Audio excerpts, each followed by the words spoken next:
Hey everybody, I'm back for another movie review, and this time I'm going to talk about an animated film that I basically sort of grew up watching as a kid, even though it was one of those films I was probably not allowed to watch, no doubt not allowed to watch as a kid, but it didn't stop me from wanting to watch it anyway, and this is Heavy Metal. Heavy Metal is an animated anthology film that came out back in 1981 by Columbia Pictures, which is now Sony, or still Columbia, and is also based off the comic book magazine series of the same name, Heavy Metal. Now, for those of you that are not familiar with Heavy Metal, the magazine comic book series is sort of like, well, it's basically a bunch of sci-fi stories, kind of like, well, I wouldn't say interwoven, but they kind of have an otherworldly science fiction feel.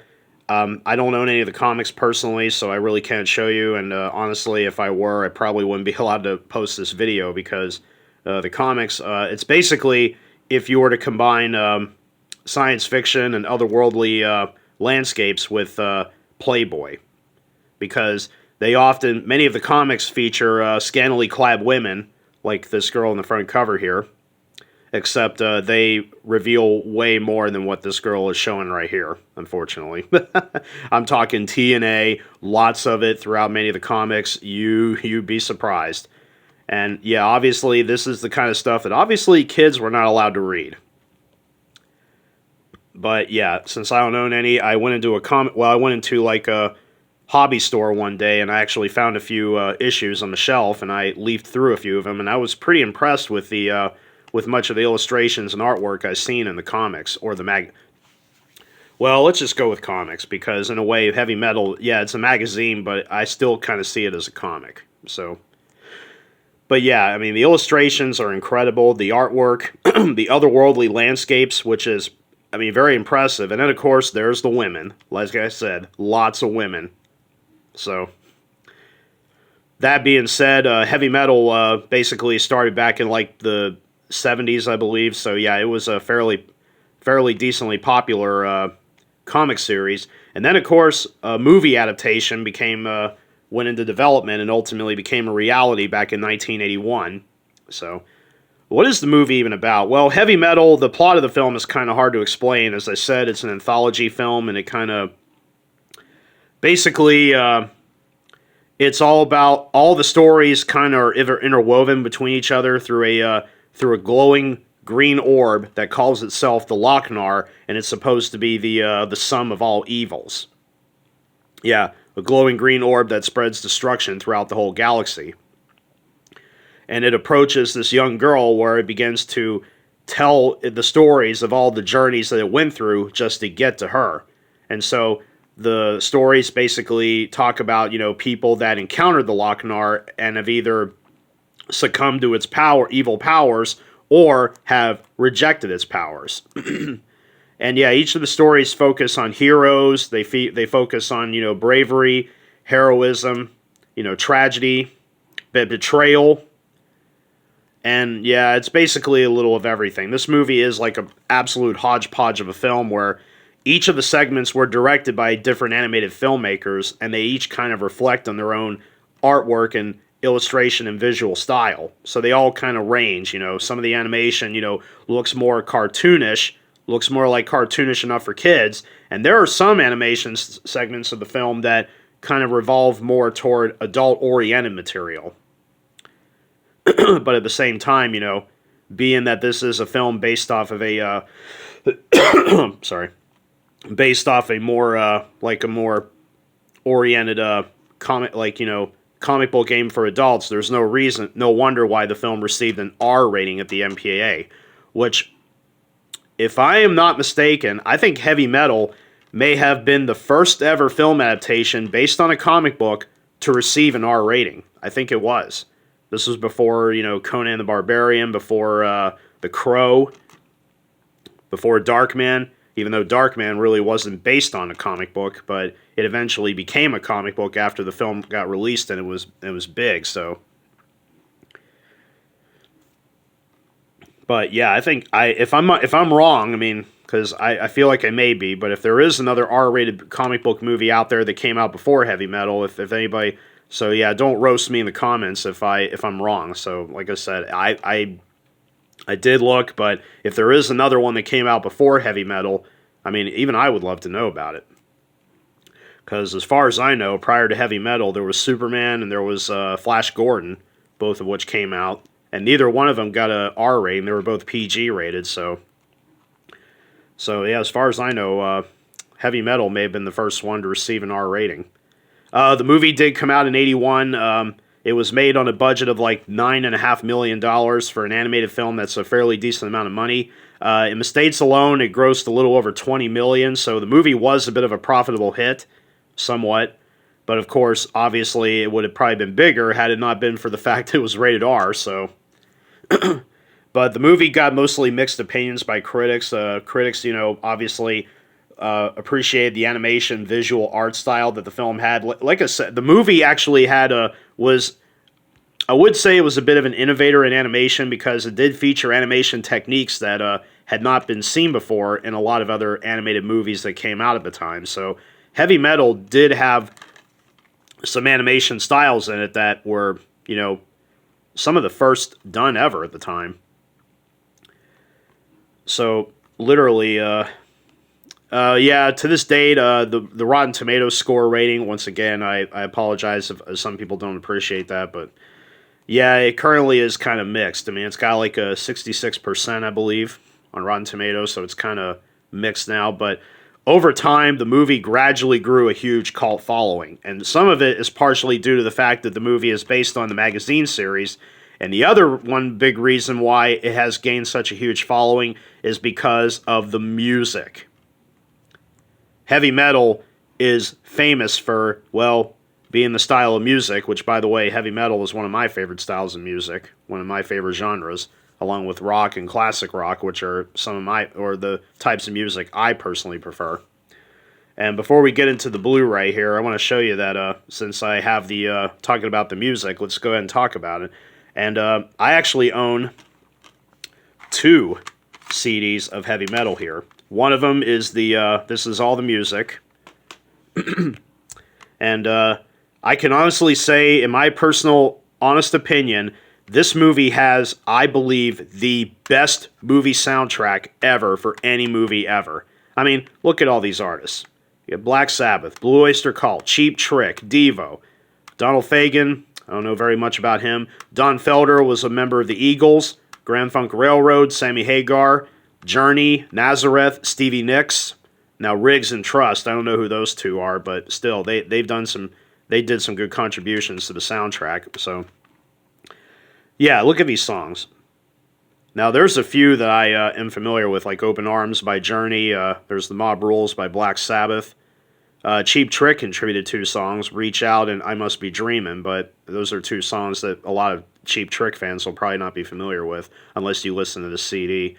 Veteran of the Psychic Wars by Blue Oyster Cult. It was actually off of one of their albums. True Companion by Donald Fagen might be probably my favorite song on the whole CD because I love listening to that. Nazareth is crazy. Suitable Case for Treatment. Grand Funk Railroad, they did a lot of good stuff, but their song Queen Bee that's on here is pretty good too. So yeah, let me go and pull it open here. Yeah, the CD is pretty cool looking. Very cool. And here's the insert book. Well, not much of an insert, but yeah, it just basically shows animated stills from the actual movie, and it basically just shows the list of all the art, including the like I said, there was a lot of distribution problems with the album, with the soundtrack album, because of the fact that they had a lot of trouble with the sort of like the copyright issues, especially with keeping track of all the songs, and that explains why at the time the soundtrack didn't get released until like many years after the film came out. So they were kept in poor quality. So that's why the soundtrack took a while to actually reach the. But nonetheless, though, when it eventually did get released on on cassette tape and CD, the soundtrack album was an enormous success. And like I said, with this lineup of artists for the movie, that's why I say Heavy Metal, in my personal opinion, is the best movie soundtrack ever. And I know there's a lot of good ones out there. Yes, Top Gun has a great soundtrack. The Wraith has a great soundtrack. Even One Crazy Summer has a great soundtrack, but it never got released on CD, though, unfortunately. Which is a shame, because that movie had a great lineup of songs. It really did. I mean, for the 80s especially. And yeah, there's many other movies, but for me, Heavy Metal takes the cake. And yeah, I say that I had 2 CDs. Here's the other one. And believe it or not, this one is the film score by Elmer Bernstein. Elmer Bernstein is famous for scoring movies like... now, it's funny because in the movie at one point, there's a character that says the line... when he comes to another world, he's like, this looked like something out of the Ten Commandments, which is funny because Elmer Bernstein, who scored Heavy Metal, was also the composer of the Ten Commandments, the Charlton Heston movie, which was actually one of the first film scores he did. Now, for those of you who don't know who Elmer Bernstein is, he's probably known for scoring movies like, he scored Animal House, Magnificent Seven, scored Airplane, American Werewolf in London, Ghostbusters. Did a lot of films with Ivan Reitman, which is interesting because Ivan Reitman, I believe, was an executive producer on Heavy Metal. He was the producer of Heavy Metal. And there's Dan O'Bannon, who was the writer for Alien, and he would go on to direct Return of the Living Dead. Yeah, by the way, when I said that Heavy Metal was based on... now, the stories in the film are kind of... Some of them are actually based on original concept, and I think some of them were actually based on actual stories from the Heavy Metal comics, but not all of them. Some of them, I think, were made specifically for this movie, if I'm not mistaken.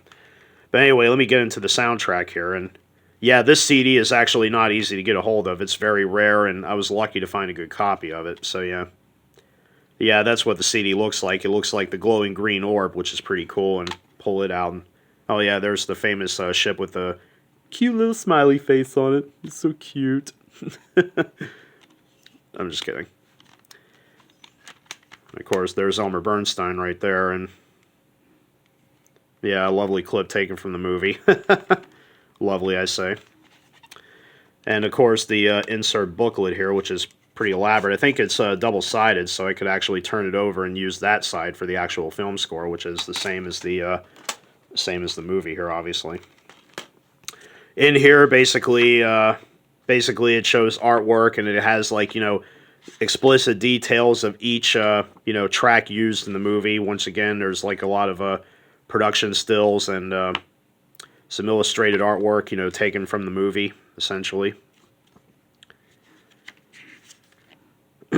Like I said, I mean, aside from the TNA, yeah, the movie does have some beautiful animation segments that, you know, that are pretty impressive. Like I said, I love this otherworldly stuff that and it even does have a few creepy elements too, like the B-17 episode with the zombies on the plane. That episode is kind of freaky. It doesn't actually end very well with the characters, but yeah, the movie does have a lot of yeah, and there's also some segments on the CD that unfortunately never made it into the finished film. Like, I'll get into it when I get to the bonus features section of the Blu-ray here. So that's pretty much it. And yeah, of course, there's the track listing on the back here. Yeah, it's pretty neat, though. They show a picture of Elmer Bernstein there composing the movie. I don't know if that was actually him doing this. Yeah, but that's pretty cool, though. Yeah, there's some bonus tracks on the CD, too. Yeah, Den Makes Out, which is the film version, which, yeah, it's amazing how the CD's got 27 tracks on it, which is pretty impressive. And there's a lot of them on here. Yeah, sorry, I'm trying to hold this part out because I'm trying to hold off on the showing the nudity part because I'm still amazed that they actually showed this on the back of the CD. And, of course, I like this little quote here, which is actually from the film, "Wow, 18 years of nothing and now twice in one day." That's actually pretty funny. But yeah, this CD of Heavy Metal is actually pretty rare and hard to come by. If anybody that actually has a copy of it, you're just as lucky as I am. This is actually pretty cool. And the film score, by the way, is pretty impressive. It's actually just as impressive as the music itself. And I'm actually surprised why Elmer Bernstein didn't get an Oscar nomination, because the music in the movie is actually pretty impressive. Especially, well, let me see, which one here? Ah, The Sword, Tarna Prepares. this is the track you want to listen to because this track is phenomenal. Track 19 on the CD, or if you want to go to YouTube to look it up, by all means, type in Heavy Metal, The Sword, Tarna Prepares. And believe me, this track is impressive. Worthy of the Oscar, worthy of an Academy Award nomination, which he should have been nominated for. So anyway, let's talk about the Blu-ray. Heavy Metal was released by Sony on. I actually have two discs in here. One of the Blu-ray, and here's the DVD. Now, the Blu-ray does not come with a DVD copy, but I kept my DVD copy for reasons I'll get into here later in the video. So let's talk about the Blu-ray. So the disc here, you can see the artwork in the background. So there's the Blu-ray, and honestly, the Blu-ray looks pretty cool. The artwork is pretty impressive. In fact, it looks like a mirrored version of the DVD almost. Except there's more detail, and it's more like, they put more brightness in the picture. The film is presented a 185x1 widescreen anamorphic, and honestly, the picture is kind of a mixed bag. There are parts of the movie that look really good, and there are parts where you can definitely tell they could have put more effort, but then again, Heavy Metal was not really meant to be a good-looking movie, because the animation style is obviously, let's just say, it has not aged well over the last... 1981, so this movie is now 42 years old, and yeah, the movie has definitely not aged all that well. But there are some animation segments that look really good. There's a lot of good detail to be found, and there's a lot where it looks really gritty and grainy. So, yeah, the Blu-ray quality is a bit of a mixed bag. And I know there's a 4K version available, and from what I've heard, it is slightly better, but then again, like I said, I don't expect Heavy Metal to be all that great looking to begin with. But overall, I'm still pretty impressed with how well it looks in high def. I would say, out of 5 stars, I would probably give the video quality maybe a 4.5. Probably a 3.5 out of 5. That's my personal opinion, because although it still looks good, it definitely is way better than what the DVD has to offer, but yeah, still... The transfer of the film, yeah, like I said, it could have been better, it could have been worse, so it's a mixed bag. Parts of the film look great, and parts of it don't. But still, out of 5 stars, I'd say 3.5. The audio, honestly, the audio is presented, actually we got, looks like there's 2 audio tracks here, English and French, both in 5.1 DTS, and also there's English, French, and Spanish subtitles. So the audio is actually not too incredibly shabby. I mean, the English track is pretty impressive, and it's definitely sounds better than what the video offers. So I would say out of 5 stars, the audio would probably get a 4. The audio is actually not too bad, and at least you can hear the dialogue and the sound effects and all that, so it sounds pretty good. As for the bonus features, there's not really a lot. I mean, it doesn't get everything from the DVD, so basically what's included here is the... original feature-length rough cut of the film with optional commentary by Carl Macek, who is the I believe he was one of the guys that worked on the Heavy Metal comics. I could be wrong, but he does talk a lot about the rough cut. Basically, is it's basically the illustrations and the artwork, but without the color. So it's kind of like the storyboards and all that. And there's a lot of segments in here that were never actually... Because there was actually one full-length segment that was meant to be included with the movie, but ultimately got cut out. And that's in the deleted scene section, which also provides optional commentary. Yeah, it's a sequence that was supposed to be in the movie, but never got added, so it got pulled out at the last second. Imagining Heavy Metal, it's a 35-minute documentary on the making of the film, and it has interviews with many of the people that worked on the movie.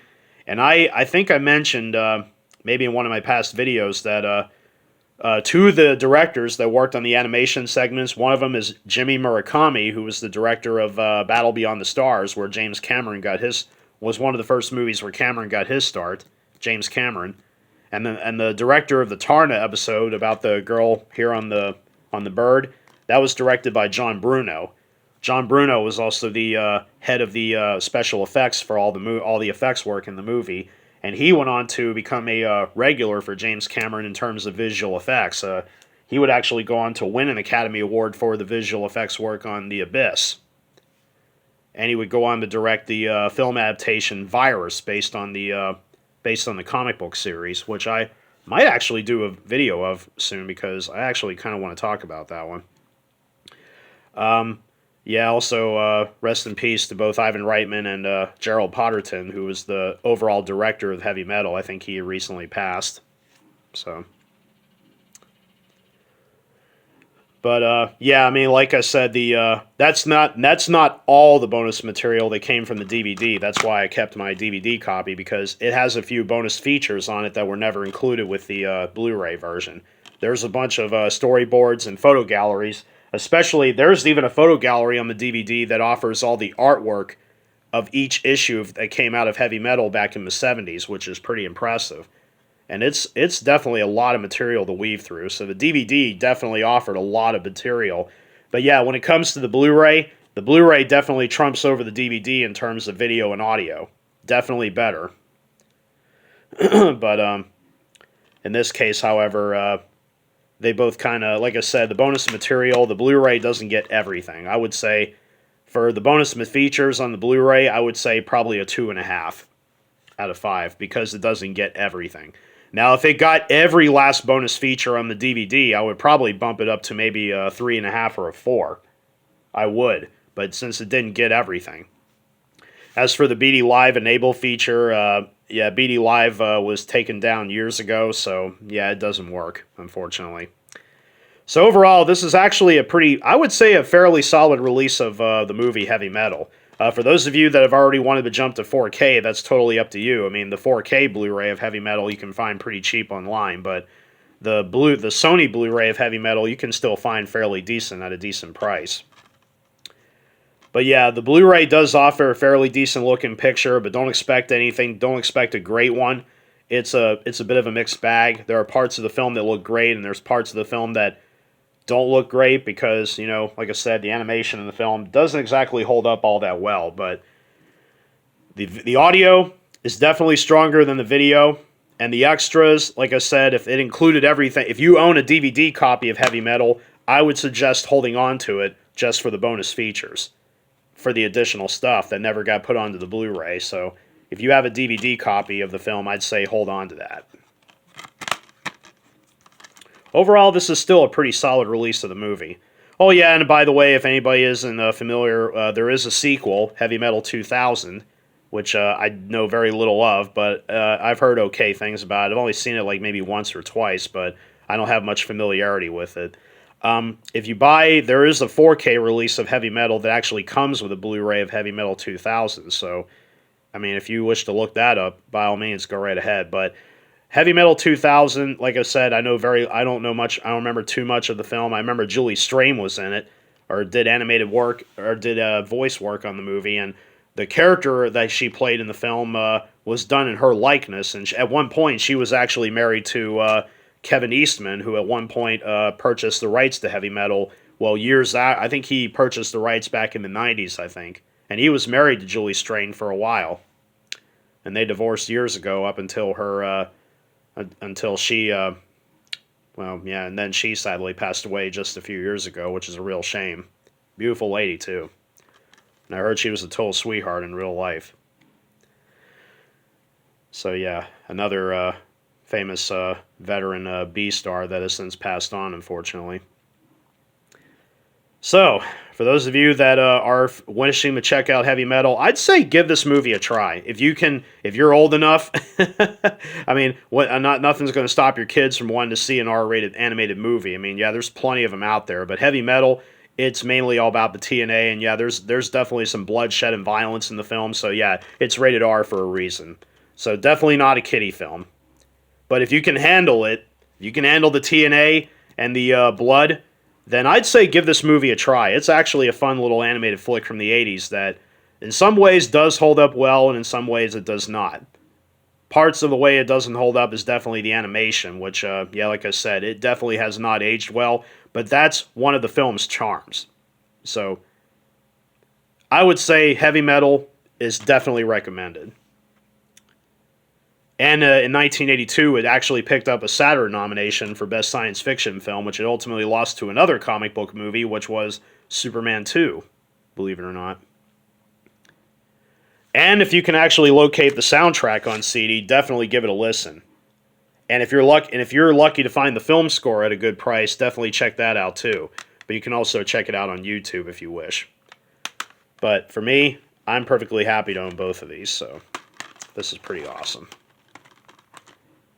So, this concludes the presentation. I hope you enjoyed it, and I will continue to do more videos like this in the days to come. So until then, everybody take care and be safe.